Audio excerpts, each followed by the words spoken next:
This is Women Talking Mitzvot, brought to you by Deracheha and the Stella K. Abraham Migdal Oz Women's Beit Midrash as part of their commitment to bringing women's spiritual worlds into halachic discourse. This entire podcast series has been graciously sponsored by Sigal and Zach in honor of Women's Talmud Torah, Women's Halacha Study, and in merit of Am Yisrael. All of these episodes draw on the rich sources and discussions of women and mitzvot on deracheha.org. This episode takes a deep dive into the Mitzvot of Purim, Megilla, the Purim Seuda, Mishloach, Manot, and Matanot La-evyonim, gifts for the poor, with an emphasis on women's obligation in these mitzvot and the halachot of women reading the Megillah for other women. Hi, Yosefa. Hi, Shayna. It's pretty hard for me to believe that we are so close to Purim. It's like time is flying this year. I'm not sure exactly why. Sometimes I think about the fact that maybe over the last 2 years in war, I don't know how you felt, but like time slowed down. Sometimes it almost felt like we were paused or we were frozen. And now all of a sudden it's like picked up again, regular life. And here we are. Purim is very, very close, a week away from when this podcast is being released, which means that there's already a lot to think about.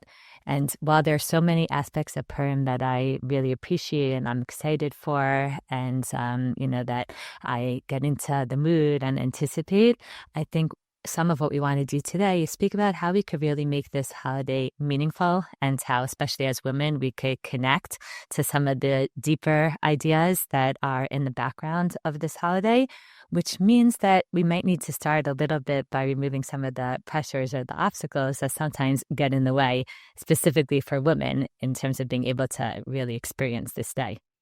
Totally. I think that on the level of just the holiday itself, I feel like Purim tends to surprise me less than Pesach because I work in a religious setting, right, and I still have, I have school-age kids. So there's a lot of like Adar prep. Do you know what I'm saying? Like from Rosh Chodesh, right, when the month begins, in religious settings, I think in many Jewish school settings, but definitely in Israel, kind of like chaos abounds, right? So there's much more so in Israel. More so in Israel. There's a lot of special programming. Some of it's amazing special programming. I love the special programming in where we work in Mitalos. But the joke is that like school's basically over. Yeah, kids can't get homework, and like it's sort of, and already I would say honestly, I think already 2 months ago, my kids started talking to me about costumes and what they want to do, and so I feel like Purim actually expands way beyond its allowed boundaries in my life. And then Pesach tends to creep up on me pretty soon after.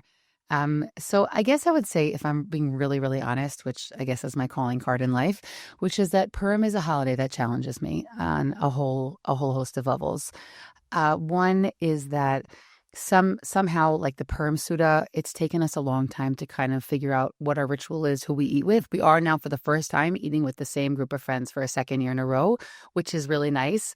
But for a while, it actually took us a long time. There's something about the day you're going to eat with people that are close by, depending where family lives. Are you eating with family or not? Something about that. We also have like the whole Yerushalayim, outside Yerushalayim split. So like, do you have 2 days of Purim or do you not? Anyways, it's like a very specific dilemma, but I think that the who we eat with was a part of it for a long time. I would also say that I don't really like costumes and I don't really like jest. Maybe on the Scrooge of Purim, but I find these things not so enjoyable. And when I have to be in charge of like organizing them, it's not such a fun place for me to be in. And again, as life has continued, kids have grown up. Obviously, thankfully, I'm doing this with a partner. Right. So we have, take different responsibilities. And the other thing I'll say, just to totally solidify my Scrooge identity, is to say that like healthy food is a pillar of our lifestyle. And so there are, I would say, many religious moments involve not healthy food. And then there are some days that are really special in how much they put an emphasis on like utter garbage. So it's just hard. It's hard for me to enjoy it. At this point, I don't feel the tension within my family because we have a system and my kids are on board, and it largely doesn't cause tension.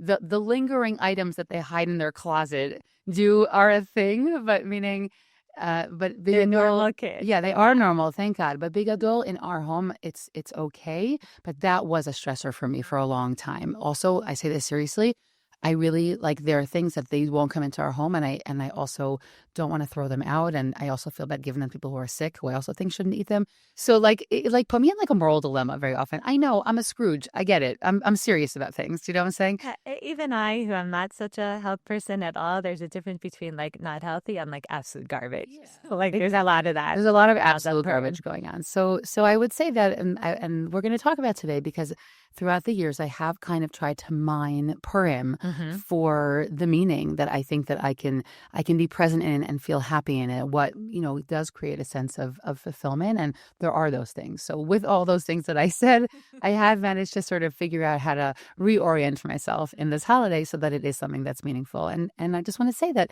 it's true about anything in life, whether it's a holiday or a family practice or right. There are situations where there's a lot of challenges to them for who we are. And then we have to figure out how to reorient ourselves so that we can experience it, hopefully, positively. Want to just tap into the costume piece for a minute because I'm also not a big costume person. I appreciate the idea. I think the idea is that things aren't always what they seem. And in the Purim story, you know what's going on. Like before our eyes isn't exactly what's happening beneath the surface. And there's something about the costume element of that that's meaningful and that is important and that touches on deeper meaning. And freeing, by the way, for people. It could be very, very healthy and helpful. Opportunity to kind of let out a different side of yourself. As I know that there are many women who get really into it, like even adults here in Israel get really into their own costumes, or if they're planning, for their kids or their spouses. But for me, like costumes are always a big stress in my house because I'm the kind of person that I was like, you know what, if we could buy something from the store that will make it easier, like let's do that. But I have kids who are like very artistic and very creative and have always very big ideas. So they were like, no, we're not buying anything. We're making our costumes. And it always involved cardboard boxes and it always involved a tremendous amount of work. There are 2 on my porch right now. But and it always ends up with someone crying because like the vision in their head didn't exactly match what ended up happening, in real life. And there was, I don't know, I could just, like 1 year, and they also always wanted a theme. So like 1 year they were all chocolate bars, and the year that they instituted recycling in Gush Etzion, and so they're like, oh, we're all going to be a different like recycling garbage and really creative ideas. But then they would get into the boxes and they realized we can't sit, or like we can't go to the bathroom, or we can't dance like this. So I can't say that I am too upset that my youngest, Baruch Hashem, is 12 and a half and in 7th grade, and they are independent, and the costume thing is no longer dominating the weeks leading up to this holiday. So there's something a little bit fun about the anticipation and the buildup, but I'm happy to like not be dealing with that, because oftentimes I would come to Purim like exhausted, like drained, or that very night as they're getting ready for the Megilla, someone's upset or crying, so that could be tough. And I think also like all the prep, like if there was one thing, like costumes were the only thing, but like you're managing the costumes while you're also shopping and putting together Mishloach Manot with a theme, with some very amazing out of control, or you're planning on cooking for a Purim Seuda. So on the one hand, I don't want to take away from that like anticipation, because there is something that when we prepare for a Chag and we invest in it and we put a lot of thought into it, there's something very, very powerful about that. And on the other hand, sometimes we're so in routines, or our communities like kind of push us into routines, that we forget that we're allowed to think about, is this working for me? And I think just to encourage everybody who's listening, like if we're getting stressed and we're yelling at our kids, or if we are feeling like too tired to really be awake for the Megillah because we're so exhausted, so then maybe we need to shift our balances. And also we could think about, what do I want to prioritize this year? Like if I'm hosting a really big Seuda this year, so then maybe I'm not really going to do Mishloach Manot, or if we really invested in the costumes, so then maybe it's not the year to host this Seuda. But definitely to think about where you want to put your energies and where you want to lay low. I wanted just to think a little bit about the Mitzvot of Purim. And we're going to get deeper into Megilla reading later on, but we really have 4 specific mitzvot that, again, all start with a mem. And before we get into that, I just want to give a shout out to Rabbanit Debbie Zimmerman, who wrote the Mitzvot of Purim article on the Deracheha website that we're like deeply drawing from in our conversation here. So we have our 4 mitzvot. We have Matanot, La-evyonim, the gifts to the poor, Mishloach, Manot. We have the Mishteh, which is the Purim Seuda, and of course, Megilla reading. So the first mitzvah I want to talk about is Matanot La-evyonim, okay, which again is gifts to the poor. Gets less press, gets like lost. Yes, it does get lost. Also, because a lot of times we sort of we outsource it. We just give money, put it in a pushka, so we don't really think about it. But it's actually it's an equally important mitzvah of Purim. What the mitzvah is supposed to be is a gift of either food or money to two distinct people on Purim. And the idea is to include the more vulnerable people in our community in this day. Exactly. And to enable them to really be able to take part in the day. The idea of Manot La-evyonim is not so that now they can, go send their child to school, meaning it's so that they could take part in the Mitzvot of Purim specifically. And this is mentioned in Megilla as a decree by Mordechai. And he really takes his cue from the Torah's instructions of the Regalim. We have multiple psukim that speak about this idea. But just for example, in Dvarim, in Perek Tet Zayin Yud Daled in 16:14, ושמחת בחגיך, אתה ובנך וביתך ועבדך ואמתך, והלוי והגר והיתום והאלמנה אשר בשעריך.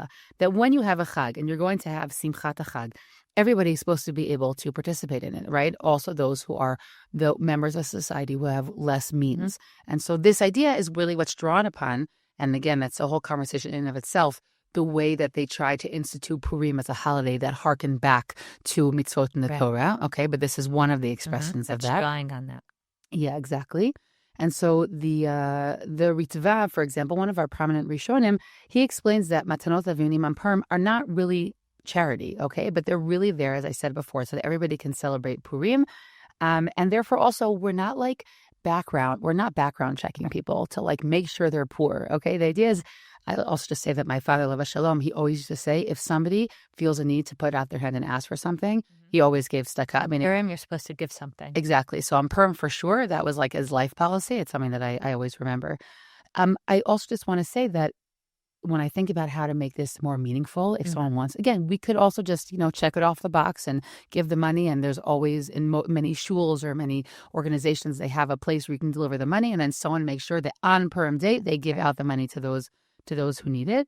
But I do want to say that if this is something that people felt was very meaningful for them, they could decide that Matanot La-evyonim is more of the mitzvah that they're putting emphasis on this year. And they could go, I know people who on Purim always go do chesed, or they go to a hospital, or they go to nursing homes, or that they dafka on Purim. I know I have a friend who does this as a family every year with her family. So that it's so beautiful, mamash. And they go prioritize this aspect of the day. And they're going to do all the mitzvot, but this is what they really put a lot of their effort into. So the next mitzvah that we have is Mishloach Manot, which is sending sort of portions of food to others. The idea is to send 2 portions of 2 different kinds of foods, and it's supposed to enhance the Seuda. Again, the idea being it's to enhance the celebration of Purim itself, the day of Purim. And we see something like this done also in the book of Nehemiah, where it's a really important parak in Nehemiah and Perek Chet, where they basically have a Torah reading and they haven't heard the Torah. Basically, you hear and understand in a very long time, and they start hearing the laws and they start crying because they're so overwhelmed because they haven't been keeping this. And it says in Sefer Nehemiah, "Vayomer lehem lechu ichlu mashmanim ushtu mamtakim v'shelchu manot le'en nachon lo." Okay, that go after the first day. Nehemiah says, go, take a break, go eat, go drink, send food to those who don't have it, those who weren't prepared for this moment, and then come back and we'll continue this the next day. And so we see, again, a similar idea. Everybody wants to go home, eat and drink, celebrate this day, but also make sure to worry about those who don't necessarily have that. And I'll also just say that when it comes to Mishlochei Manot, that it might also be another function of it has been suggested. That it creates affinity among Jews, right? It's a sense of community. There might even be an interesting idea to send it to somebody who we don't get along with. It also, I think, is an interesting... someone new to the community, or someone that we want to really make a connection to, as opposed to our 10 best friends. Exactly. I really have tried that also in the past few years. We live in a neighborhood that new people kind of move in every single year.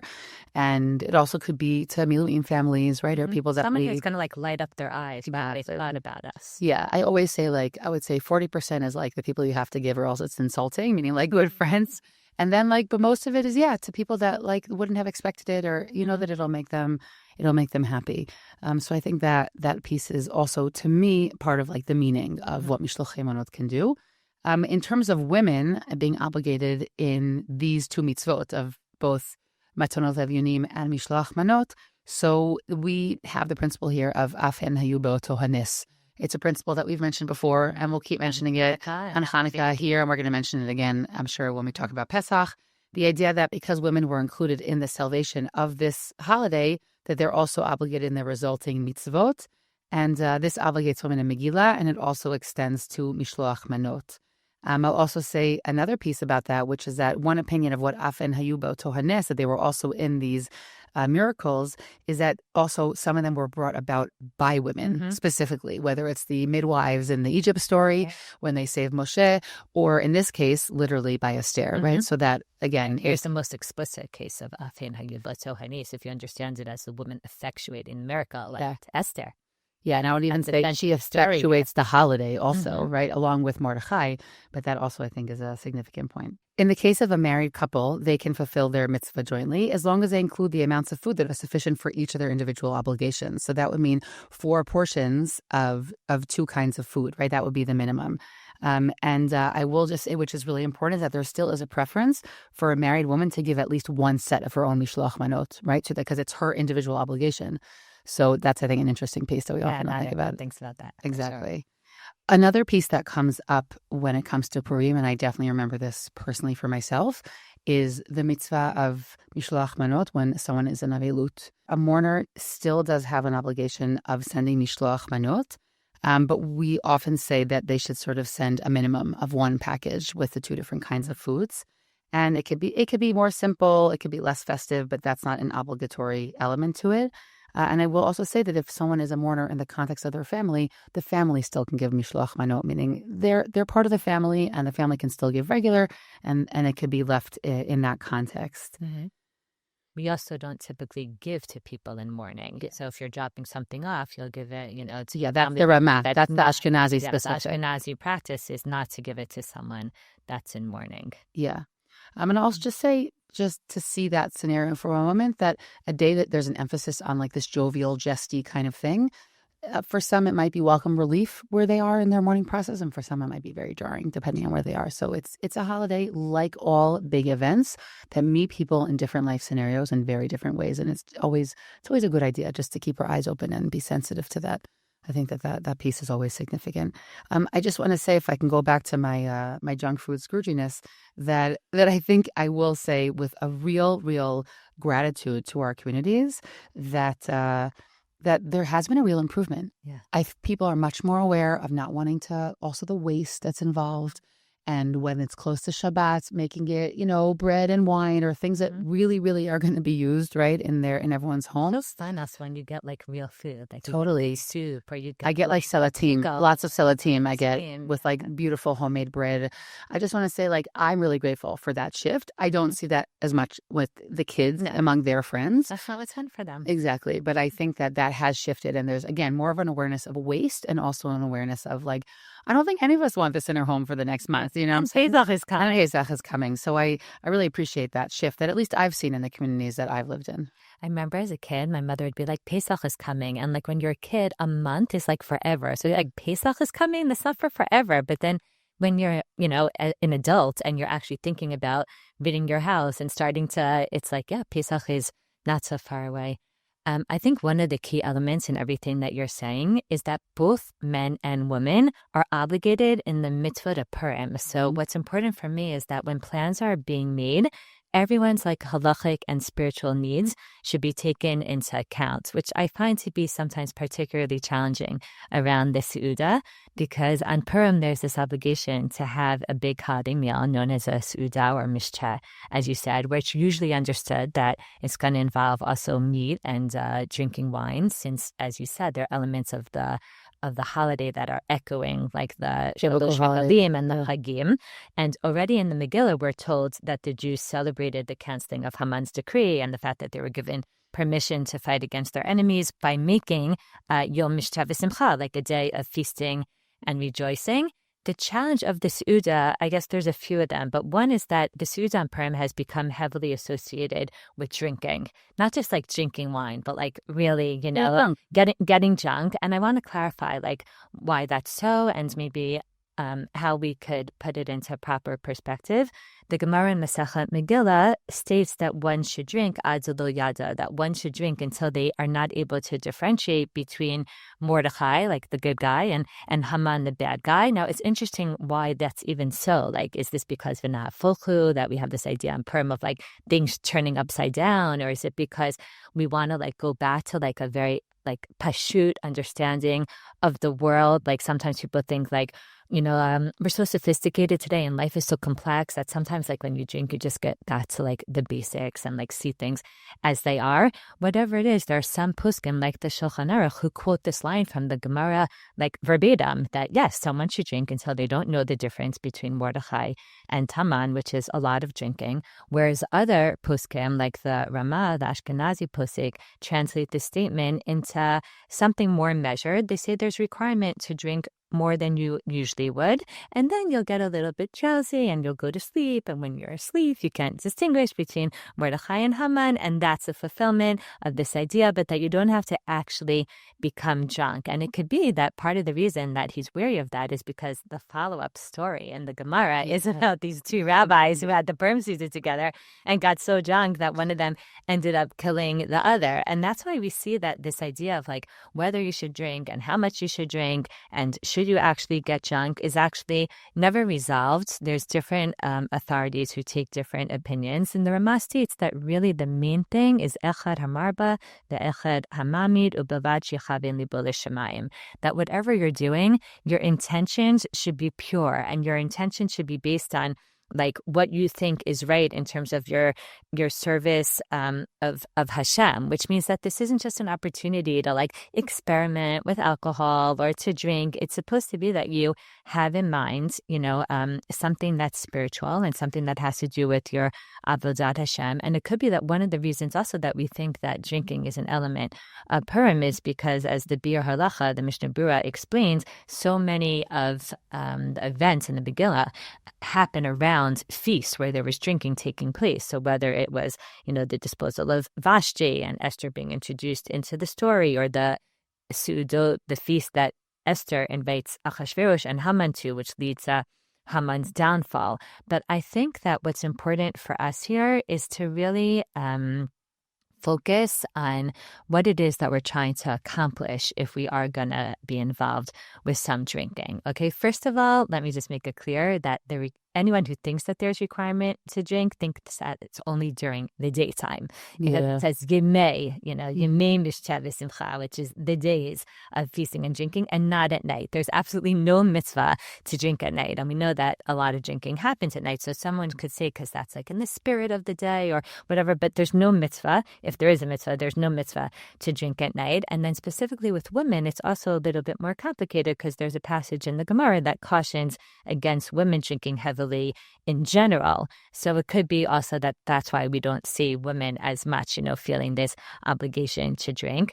I'll talk about myself personally for a minute, just to say that where I grew up, like in the 80s and 90s in America, first of all, drinking in the communities that I was a part of was like associated with like irresponsible decision-making and inappropriate behavior. And it was like, if you were a good kid, then like you stayed away from that. Like it had very negative associations for me growing up and as a teenager.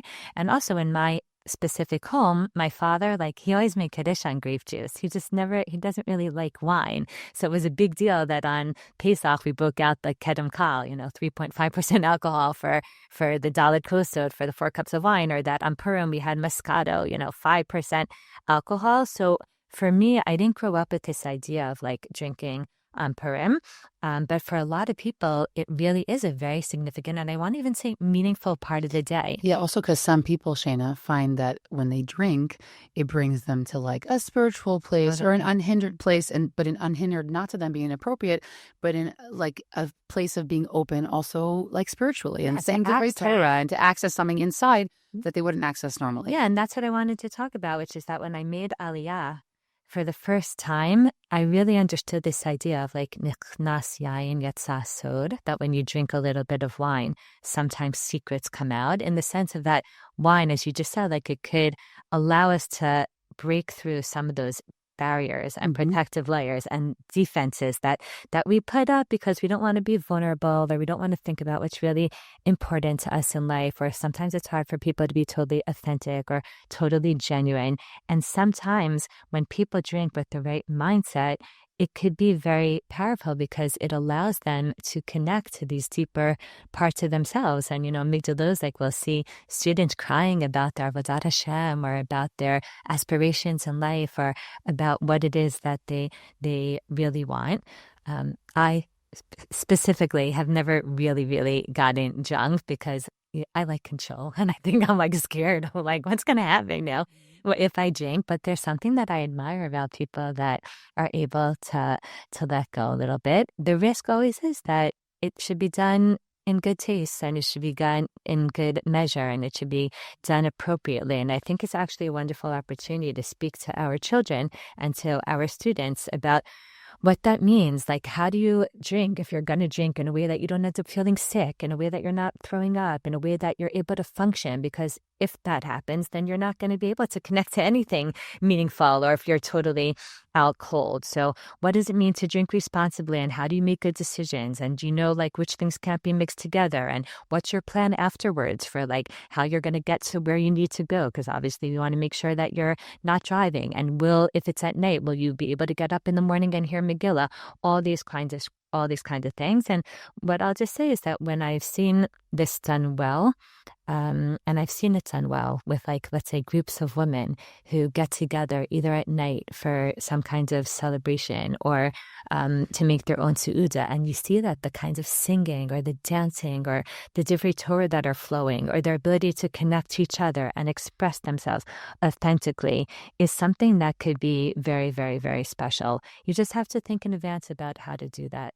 And who to do it with. And that's what I was just going to say. Oh, who to do it with. Yeah. And also, and I wanted to say for all the women that are listening who don't necessarily have an opportunity to have, that's not the stage of life that they're at, to have like a women's only Seuda or something like that, then just to think about, so in the context of my family, are there ways in which, I could feel this meaningful spiritual connection? Is it through what we do with our kids? Or if I'm a young married couple and all my husband's friends are coming over and I enjoy that and I enjoy seeing their singing and their divrei Torah or whatever, but will I feel like I have a place? So as long as people think about it in advance and they make sure that their expectations are in check, I think that goes a long way. I think, by the way, an opportunity could be at night, not even in terms of whether they drink or not, but I've seen it. I remember when I lived in Yerucham, we have this both of those years, but that at night there was like a women's gathering, and it was nice because it wasn't instead of something for the family. Like anyways, the little kids either were going to sleep or big kids aren't around, or do you know what I'm saying? It wasn't like on anyone else's time. Yeah, that's a lot here. Yeah, there's a lot of the nighttime gathering that could be separate. You and I both end up going to Megillah at night, so we're in that space. But I think it's really nice as a community. Like I've seen it happening more and more, and that can be like a nice setting. I will say that just to speak about the Seuda, meaning the daytime meal, that I remember in the years before I was married, so a few times I went to like an all-women's Seuda, and I found that really, really nice because, it was just much more freeing, and we could do what we want, and it's comfortable. Everyone's comfortable, and you just feel, it's just a really nice environment. And I think that's a lovely idea if that's relevant for someone in their stage of life. I'll also just say I actually can't really drink alcohol. It makes me horrifically sick. And my husband doesn't drink alcohol. He has no taste for it. I happen to love wine. I grew up totally in a home with alcohol, but I have no tolerance for it because I'm allergic to one of the ingredients in it. But so it's totally not part of our Purim. Like we'll drink a little bit for Purim and, for the, maybe the mitzvah that there is. But it's totally not a feature. And I will say that when it comes to if you do have a Seuda with couples together, it's something that I think very seriously about. I'm usually at Seudot that there's not drinking where people get drunk. But if I was going to go to a Seuda, and people will say that before, say, do you want to come? Just know he gets drunk. Like, I would think very carefully about what environment I want to put myself in, especially when it's a mixed environment of men and women. Like, I want to feel comfortable, and I want all of us to feel comfortable. And that everything's appropriate. Yeah, and that things are appropriate. So those are definitely things that I put thought into. But as personally, as a family, it's not as relevant for us. What's your actual Seuda like? Our actual Seuda, again, this year and last year, we ate it with two different couples, and honestly, we put a lot of emphasis on games, on sort of content, on making it fun for the kids, and in general, I'm in charge of content, like meaning at our meals on Shabbat also, and So I have like a file on my computer that I add to every year of like little riddles, chidonim, and different games, and depending on ages, etc. So we do a lot more of that kind of content. Definitely make sure that there's Divrei Torah. Thankfully, and with our friends last year and this year, like everyone provides those Divrei Torah. So that's definitely a part of it. But I would say that to me, what's also fun and special, because it's not so much the drinking piece, is the fact that you're sitting down for like an appropriate chag meal on a Yom Chol. Yeah. Like there's something, because when we talk about sacred time in Yahadut, so there's something interesting when we have that sacred time in a day that you do malacha. It's just different, like qualitatively, than what we often have. So that's cool. Like I think that it adds a different music. Yeah, you could put music, you could drive there. Like there's something that is freeing about it. I really appreciate what the strictures of Isur Malacha create in most of our Sudot that do happen on times when we can't do Malacha, but there's something interesting about that. It also always reminds me of the Suda Mafseket on Erev Yom Kippur, which, we say there's a connection between like Purim and Yom Kippurim, and there's something about having that meal in the late afternoon when it's not actually a chag, and it's like, people are running around or the phones are there or whatever. Like it's like this in between kind of feeling, and it also furthers the connection between those 2 days. At our own Purim Seuda, like we do have alcohol, but it's not that people get so drunk. It's not really about that. It's also not so much about the content in terms of like the Divrei Torah or the games as much as it's about the atmosphere. I feel like in my home, like we really try to sing a lot and to dance a lot and to put on music or to have live music. If you have different relatives that play the guitar or things like that, the piano, and also, and I remember the first year that my parents were in Aliyah, this was a big surprise for them because it was different than how I grew up. We also tried to tap into that more serious and deeper aspects of Purim, exactly what I said, Purim being kind of like similar to Yom Kippur as a time of like tefillah, as a time of real prayer and hope that Hashem is going to send us salvation and that he's going to turn events around. So we do sing a lot of slow songs, which when my parents first came, they're like, what is going on here? This is a happy day. And we're like, no, but like, just like on Rosh Hashanah and Yom Kippur here in Israel, there's often some happy singing. So also on Purim here, there's often some there's a heavy low, yeah, heavy singing,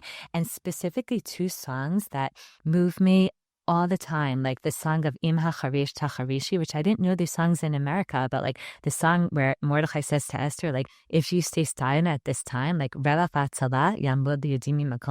like salvation is going to come to them from another place, but like that salvation's going to come. So there's a beautiful, beautiful tune to that. And also the song of Im matzati chen beinecha melech, which there's a slow one and a fast one, but this idea of that Esther, is talking to Achashverosh, but really she's talking to Hashem, that if I have found favor in your eyes, then please, tinatin li nafshi b'shelati, then please, give us our lives and make sure that, that you're looking out for us. So I think all of these, to wrap it up, like all these 3 mitzvot that we spoke about, the Matanot of La-evyonim and Mishloach Manot and the the Seuda, could really have very significant, meaningful elements to them if we think about how we want to bring that out. Totally. Now on to Megilla. On to Megillah. Okay, so this is our 4th mitzvah of the Chag, and definitely one that gets a lot of airtime, and in terms of women's involvement in recent decades also, and we'll get there. Now, the mitzvah of Megillah is reading the whole Megillah on Purim night and again on Purim day, and the idea is Persume Nisa, is to publicize the miracle that was Purim. The people who listen to the Megillah are essentially, there's a halachic mechanism, which is called shomea kekore, that he or she who hears is also like one who reads. And that means that we're able to fulfill our mitzvah by listening to somebody else reading it. Now, women are obligated in the Megillah, as we said before, even though it's a time-bound mitzvah, but because of Afen Hayubo Tohanes, that they're obligated in this mitzvah as well. I will just say, and this is going to be significant for us, that the Tosefta exempts women from the mitzvah. And the Bahag on that Tosefta explains that the exemption is from reading it, but they still have to hear it. In terms of, who has to be there, so on one hand, we want Berov Am Hadrat Melech, that there should be a lot of people, but we don't have to have a minyan. It doesn't have to be a quorum of 10 men, but definitely having 10 or more people is preferred in order to really fulfill that idea as there being a lot of people. I'll just say that you have to hear every word. So if there's a preference for there being a smaller group of people, if you'll be able to hear everything. I mean, if you go to somewhere and there's 1 million people and that might be really moving, but you can't actually hear the Megillah, that's not halachah. We have to keep both of those yes, you have to keep in our mind. Because the idea of Berov Am is really that the more people that are there, the bigger glorification it is of God's name. And the whole idea here is to publicize the miracle and to thank God. It's also interesting because we don't say Hallel on Purim. And some people say it's because the Megillah is the Hallel. Like, it is the praise of God. It is the way that we publicize this miracle. Yes, totally. So we just said before that there is a special hidur, or sort of the better way to read Megillah is Berov Am, there being a lot of people there. And there's a debate among different Rishonim and then Achronim about who these 10 people, what's the ideal makeup of these 10 people. So first opinion is, well, usually we do 10. 10 means 10 men. It's a quorum, so it should be 10 men. Another approach says that it could perfectly well be 10 women, but it should be 10 women alone, meaning not a mixed group of men and women, with a concern of propriety, etc. And then another approach which says that no, it can be a mixed group of men and women, because as we said, they're obligated in publicizing the miracle. And so those are 3 different approaches. The Ramah, who's our Ashkenazi authority, leaves us as a matter of doubt. And while he leaves it like that, there's a range of authorities that count women alone as really this quorum of this group of 10 people, and say that indeed also the final bracha can be made in the bracha has to do with multitudes of people. Exactly. And I also just want to stop here and comment, because a few episodes ago when we spoke about communal prayer, I was speaking about the idea of really encouraging women to see themselves as a group, right? Whether it's a Berov Am, right? Or some sort of counting, right? In general. And I think this is a really, really great example of that.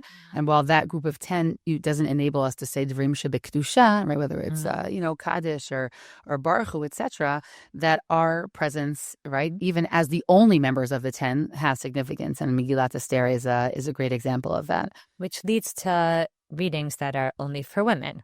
Yes, exactly. And that becomes a question. So if women, right, if a group of 10 women also counts as the Berov Am, so can women just read for other women? Or before that even, let's talk about, can a man read for a group of just women, and say the brachot?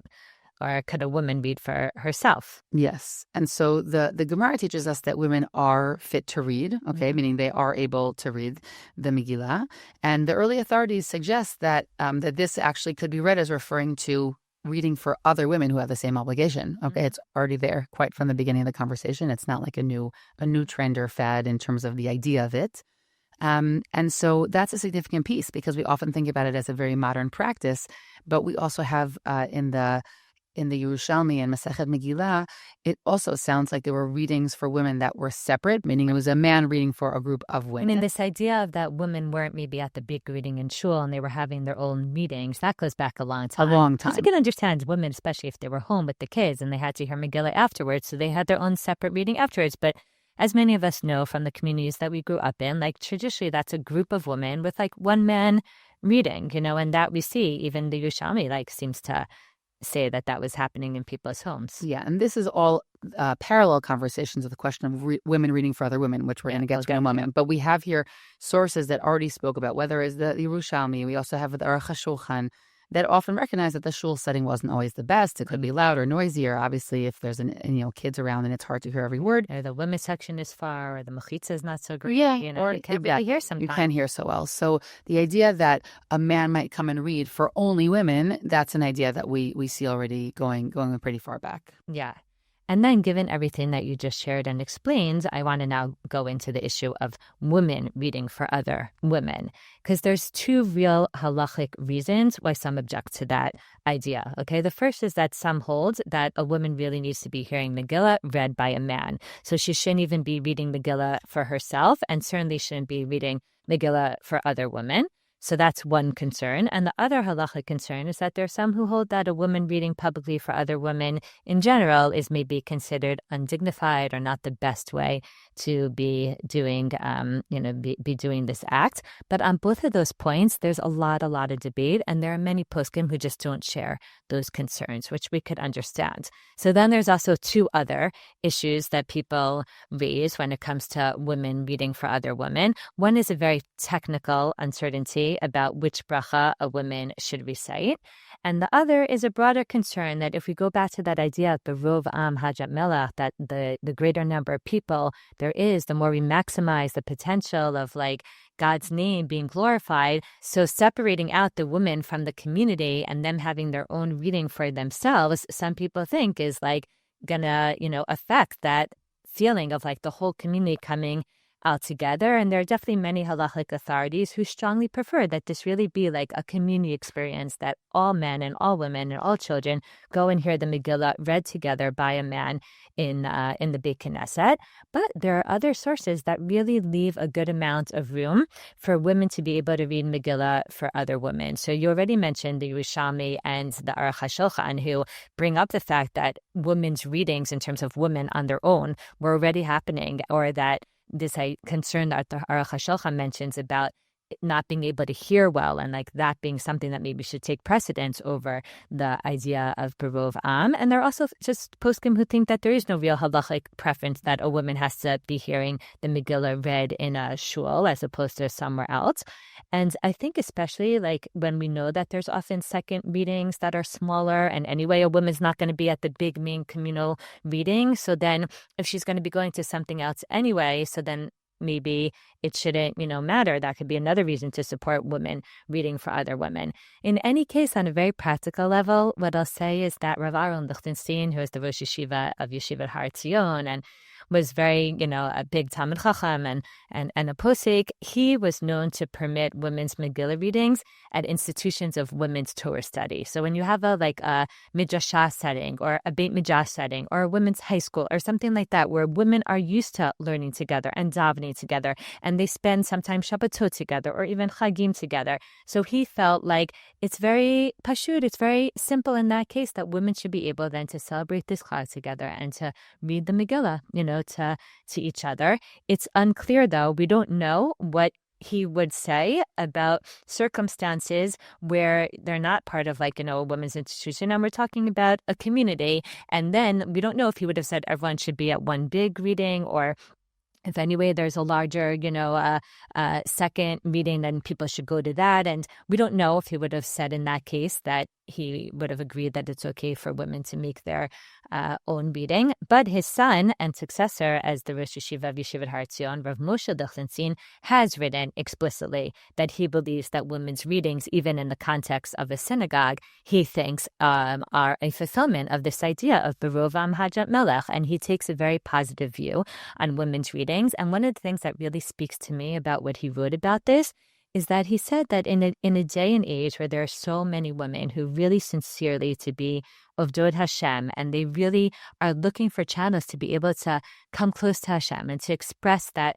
connection, when we have an avenue of worship that is permitted halachically, when there's so many others that we know are not, then he says this is an opportunity, especially because we know Chazal say lasot nachat ruach l'nashim, that to help women feel gratified, like in their spiritual service. So he thinks that that is a reason to support this and to encourage this, which I very much appreciate, that when there is halachic room and a posek is willing to say this is halachically okay, and we want to encourage women to be able to, step up and to be able to be involved in something, that they're willing to support that means a lot to me. And it's also easier then for me to respect the boundaries that they put down, because it's like I know that they're there kind of supporting and advocating for women when there's halachic room. And then when they say, okay, but this is the line, so then it's easier, to accept that. And I'll just say that I just feel really blessed and privileged that we live in a generation where in many, many communities, women have a range of halachically sanctioned options for Megillah reading, and that every woman could really decide what factors to take into account when she's choosing where to hear Megillah. So for some, it's going to be very technical, like what's the timing of the different readings and how do I balance that with my other personal responsibilities?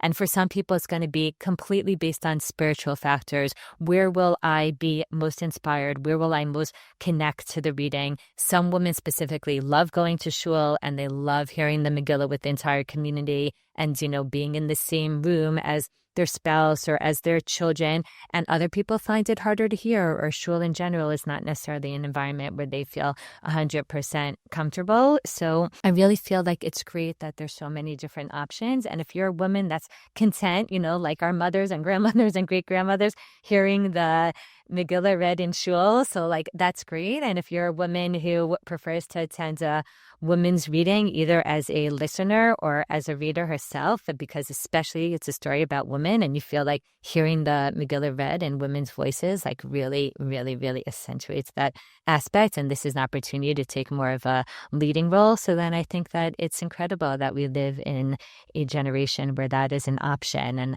I'll just say about myself that I've always loved the Megillah, since I'm a kid, and especially when the person reading, and we had someone like this in Great Neck where I grew up, really put in a little bit more emphasis and read with a little bit more feeling and drama than just a regular parsha, Kriyat HaTorah.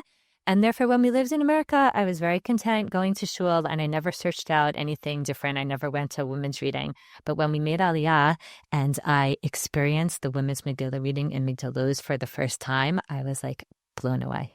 I remember how moved I was. I remember the tears in my eyes. It was really quite something to be there. And if I could try to capture it, it was the mix of first of all, the readers had beautiful voices and they read slowly, and it was totally silent and everyone was listening. And there wasn't this feeling of let's just get this over so that we could go back and break our fast. And how much effort went into preparing. And you knew that none of those women reading took it for granted, that it was obvious that they had this opportunity.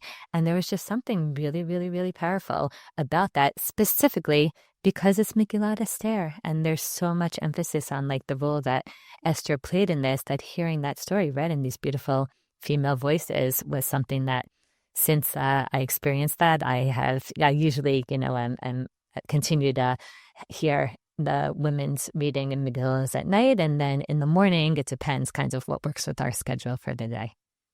Yeah, I think I want to respond both to the communal piece and then also on a personal level. I find it very interesting, and this is only reflective of the worlds that I'm floating in. I don't pretend to think that it's representative of the broader Jewish world. But what I have noticed is that where in the places I have lived, that even women who like to stay away from things that have a feminist reputation to them, you have many more women who will lean into going to a women's reading than they'll lean into other practices. We'll leave that without names, okay? But other practices. So you have many more women.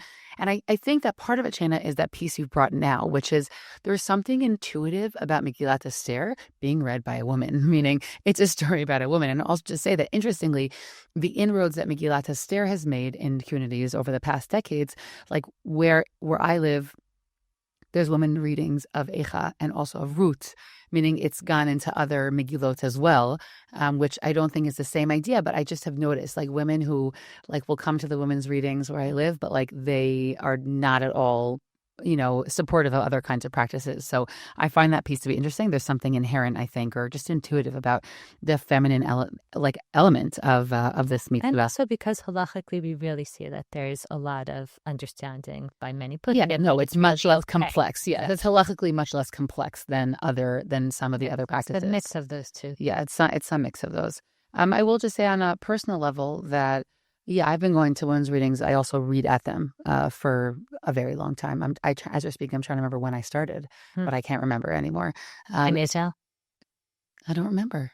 Wow. I don't remember anymore if I started in the States or here. It definitely was since I've been living in Israel. So that means it's basically 20 years, but I can't remember anymore when it started. And I will say that when I started attending and also reading at women's readings, it definitely for me started this for me what was a redeeming of a lot of Purim, which, as I said, many elements of it are not natural to my personality, but for me it was a very meaningful part of Purim for me, and it was very helpful. I'll say a flip side of it, which is really weird, because you would think that as time goes on and you read more so you're more comfortable. I find that as time has gone on, I get more nervous to read. Yeah. So there have been years where I've chosen not to read because I feel like it was too much pressure. And this year, I'm reading 2 more Prakim than usual, and I haven't even started practicing yet, but hopefully I'll be on my game by the time you hear this episode. which really makes me nervous. And like I decide each year, like, do I want to just read something that I could read, in my sleep because I know it really well? Or do I take on a challenge? Like it's based on like to read. I think women don't always appreciate how much it's really learning hard. yeah, whether it's the Parsha or Megilla or Yeah, and I would say also there are many men who don't like reading. Like it's a big challenge. Like it's a lot to remember. And anyway, so for me it is meaningful, and sometimes it's nerve-wracking, and I make a choice about like, I'm always going to go to them, but I did make a choice about how much I'm going to read. So that for me is sort of like an obvious, and I will say that like also having my daughters come like is significant. Like they were so and I've also made it clear to them that it's important for me that they be there, because I remember there were some years where like they didn't come and they're just like, no, we'll just go with Abba as the main reading, and I was like, no, I want you to be with me. So that piece is significant. And I'll also just say, by the way, that I also have the option of going to Migdalos, but I feel it's really important to strengthen the reading in my community. So I don't go because I want to be present and be able to contribute where I live. I hear that. I asked if you started reading in America or in Israel because I find that this is one of those areas that, because in Israel, people aren't looking over their shoulder of like whether their orthodoxy is too similar to conservative or Reform Judaism, that sometimes that has facilitated women being able to take on more, involvement. Whereas in America, there's always still somewhat, more of that concern. Although in America, also more and more, I hear about different women's readings happening in the communities. Another piece that's really significant is that most communal structures here don't have a rabbi. And so it's very easy to just have a grassroots, hey, we're having a reading, come and sign up. Like it's a WhatsApp group. Passed by anybody. Yeah, there's no one. Yeah, bidyu. There's different sides to that. Two specific things I wanted to say about the Megillah. One is that I am so connected to the story, and I think that one of the reasons why is I grew up on these cassettes. There were these yellow cassettes called the Purim Story. That's how it opens, and it was like this audio. Show notes. Yes, it's this audio dramatized version of the events of Megillah where every character has a different voice, and they really make the story come alive. And we would listen to it like year after year in my childhood home, and it was funny and it was moving, and it really brought to life a lot of the midrashim that are found in Masechet Megillah, and it just made it all so real. And to this day, like I brought it to my children, and even though my kids are all grown up, we all need to listen to it every year. And anyone who grew up on these like knows what I'm talking about. So I would highly recommend just checking it out, because there's something that just like totally is captivating and brings you all in. And in terms of something a little bit deeper on the Megillah that I just want to share very quickly is a point that I read years ago in an article from Rav Aharon Lichtenstein that I'll also link to, that just like really moves me. And every year I share this with my students, or I bring it up at the Purim Seuda, which relates to Esther herself, because this Megillah is called Megillat Esther. It could be called Megillat Mordechai or something else, but it's called Megillat Esther. And I really think it's because of this amazing, incredible, magnificent transformation that Esther, the character, goes through, which is that she, at the beginning of the Megillah, seems very passive, like very, kind of like following what everybody else is saying, but not thinking on her own, not being assertive, not thinking about what she wants to say. And then there's this huge change that takes place, and all of a sudden she's super assertive, and she's the one calling the shots, and she's running around, and she's meeting with the king, and she's inviting him to parties, and she's coming up with ideas, and she's telling Mordechai to go out and gather the Jews and to have them fast for her. And she really, really, really takes initiative. And this switch happens in Perek Dalet. It happens in the 4th chapter of the Megillah, where Mordechai comes and tells her about what's going on in this decree of Haman, and tells her to go to the king, and she doesn't really want to. And then he says to her this line, do not imagine that you, of all the Jews, will escape with your life by being in the king's palace. And then he says, on the contrary, if you're silent, then salvation will come to the Jews from another place, while you and your father's house will perish. And after that, immediately, Esther says, okay, lech knos kol yudim, go and gather everyone and fast on my behalf, and I'm going to go to the king. And when I teach this in Migdalos, I always ask the students, guys, what was it? Like, what was it about that exchange with Mordechai that affected and impacted her so deeply that we see this like major character change? It is not easy to like change who we are, at our core and like the root our nature and our personality. Like, what happened here? And they always offer, amazing answers, really like insightful things. Like, is it that Esther didn't realize what was going on and she didn't know like how awful the situation was outside? She was sheltered in the palace, and only once she heard from Mordechai does she like realize, the gravity of the situation.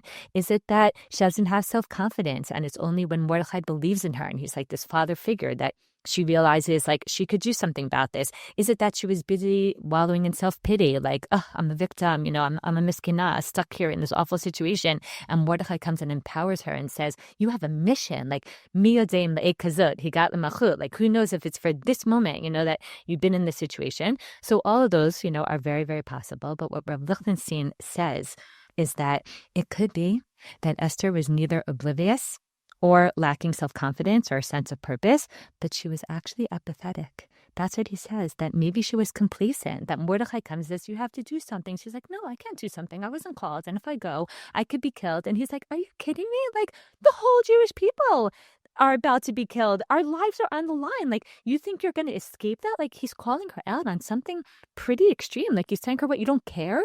Or like, you think you're going to save yourself in the palace? And I almost feel like it's this moment where basically Esther has to face herself, like someone's holding up a mirror to her and saying, you're telling me that we all have our lives on the line and like, you're not going to do anything because you're worried about risking your life. And she has to look deep inside herself and think about like, am I going to make excuses, or am I going to step up and take responsibility? And am I going to like actually lean into this and stop hiding? And I think a lot of times in our life, like we have moments like that where like we're making all different kinds of excuses and someone says, for real? Like, for real? And then you have this opportunity to be like, wow, like, am I going to make this huge paradigm shift and say, I've been kind of like feeding myself all these stories, but like, no, I forget it. I have to cut through all that, and I could do something different. And she steps up and she makes that significant transformation. And the reason that I love this explanation is because on the one hand, it's like you read the Purim story and you're like, what am I supposed to do with this? Like, sit around and like pray that God saves us, like it's kind of like out of our control.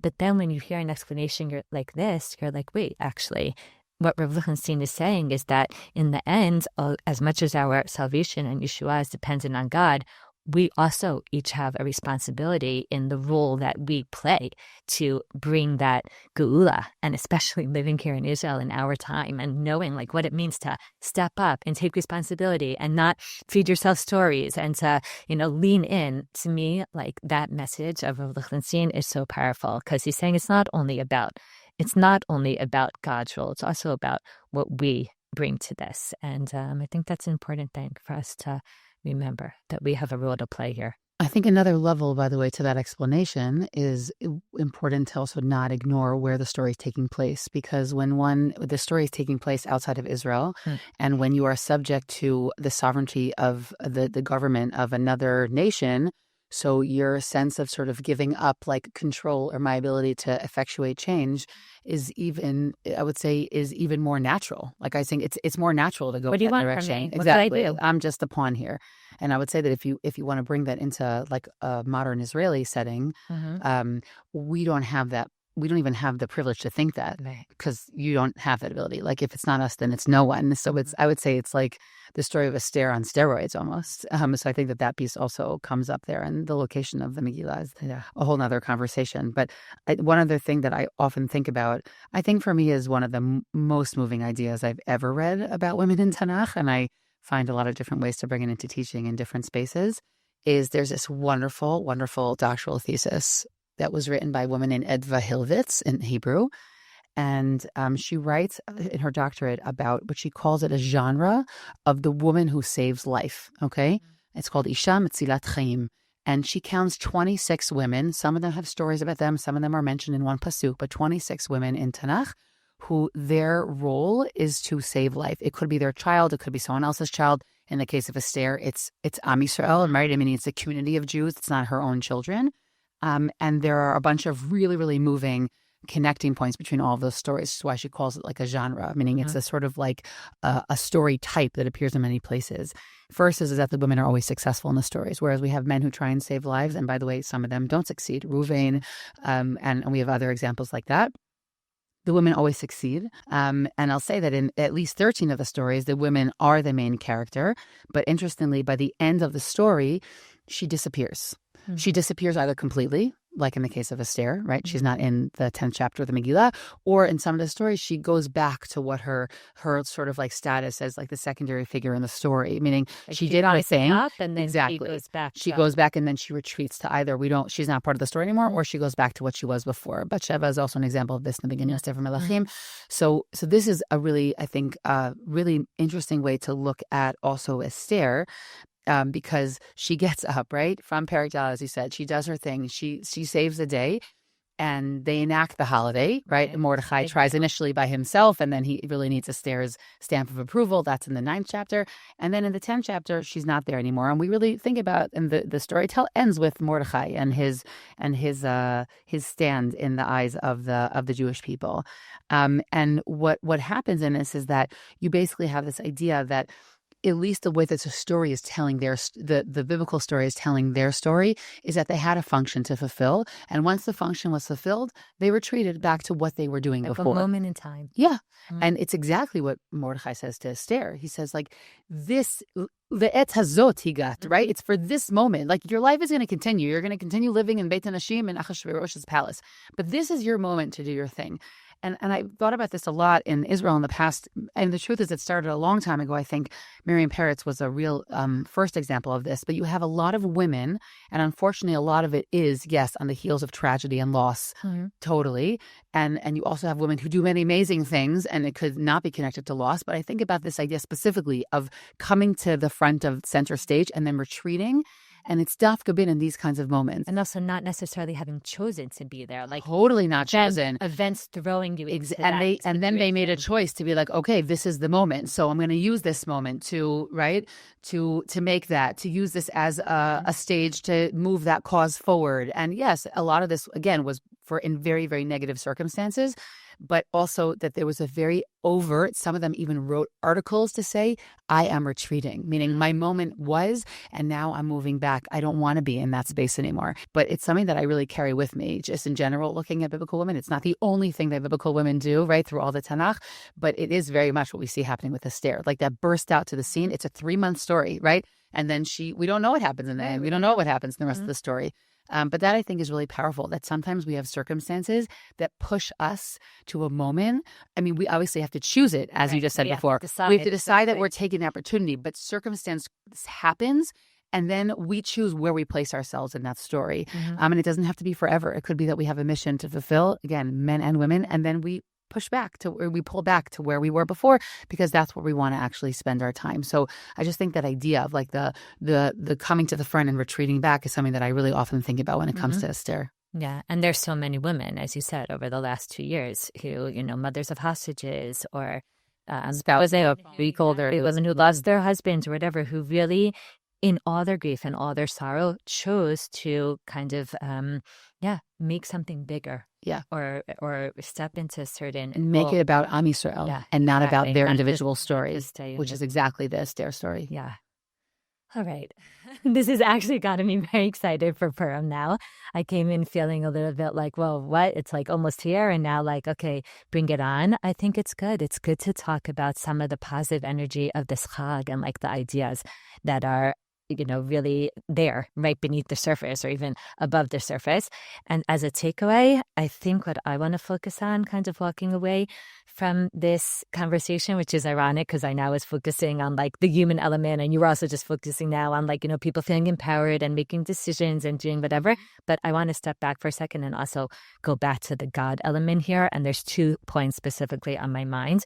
One is that even though Hashem is hidden in the Megillah and we know his name doesn't appear even once, we know that he was with us the entire time, so to speak, behind the scenes, watching out for us and pulling the strings and making sure that events played out in the way that would benefit the Jewish people, and especially in the crazy times that we're living with. And we've been for a month now kind of living with this Iran, thread in the background, and who knows what will even Funny be. with the chance of missile. Who knows what will be by the time this is aired? But like, we're in crazy times, and that idea of like, but Hashem's with us is so reassuring and calming to me, and I just always try to go back there. And second, which is connected to this, is the idea of v'nafuchu, that God, if he wants to, can turn things around in an instant. He could turn things on his head. Yeshua Hashem keref ayin. God's salvation can happen in the blink of an eye. But we have to do our part. And when Esther comes and she says tachareishi, but really to Hashem, im matzati chen beinecha melech, if I have found favor, we need to do our part to find favor in the eyes of Hashem. And Shnizkeh, God willing, will be worthy for the same kind of Yeshua that are dramatic and happen instantaneously, and halavai. I think we've also seen a whole bunch of them in the past 2 years. There's been those mornings where you wake up and you're like, am I still living in the same world? Yeah, exactly. What about you? What's your takeaway? Yeah, I think I wanna just go back to some of the earlier pieces that I brought up about looking at Purim and sort of also because it's a Yom Chol, meaning it's a Chag on a regular day without Isur Melacha, that we have a lot of elements of choice of how we kind of craft our holiday. And I want to just emphasize that piece that we have, 4 main mitzvot of the day, and there's many avenues of creativity. And there's, the question of like Megilla reading and what kind of Megilla reading, or it's Megilla reading with more voices, less voices, whoever reads it, man or woman. I think that there's a lot of choices that we can make in order to make the holiday more meaningful for us. And I think that often what it just takes is a little bit of thinking before the holiday, which connects to the, who are we going to have our Seuda with? And I think that I want to just encourage us all to, sit down, maybe have a 20-minute conversation, and think about how we want to go about this day so it doesn't just kind of like hit us. And then it's because when you start running on Purim, it goes really fast. Like it's just one day. So it kind of, sometimes it has that overwhelm of like all these mitzvot and all the things I have to do and but if we think about it beforehand, then we can like enter into those moments intentionally. And it's very hard to do that in the actual moment. So I think I just want to encourage everyone to take that time to think about it and see how can I make Purim more meaningful and focus on the messages and even highlighting some of the mitzvot that I think are going to make this holiday more meaningful and personalized. Absolutely. Purim Sameach. Purim Sameach. Did this conversation move you or cause you to think about the topic in a new way? Please share these episodes with friends and family and start conversations about meaningful mitzvah observance. Make sure to check out the show notes for links on how this topic is discussed on Deracheha.org. Contact us with thoughts and questions at womentalkingmitzvot@gmail.com. Looking forward to our next conversation.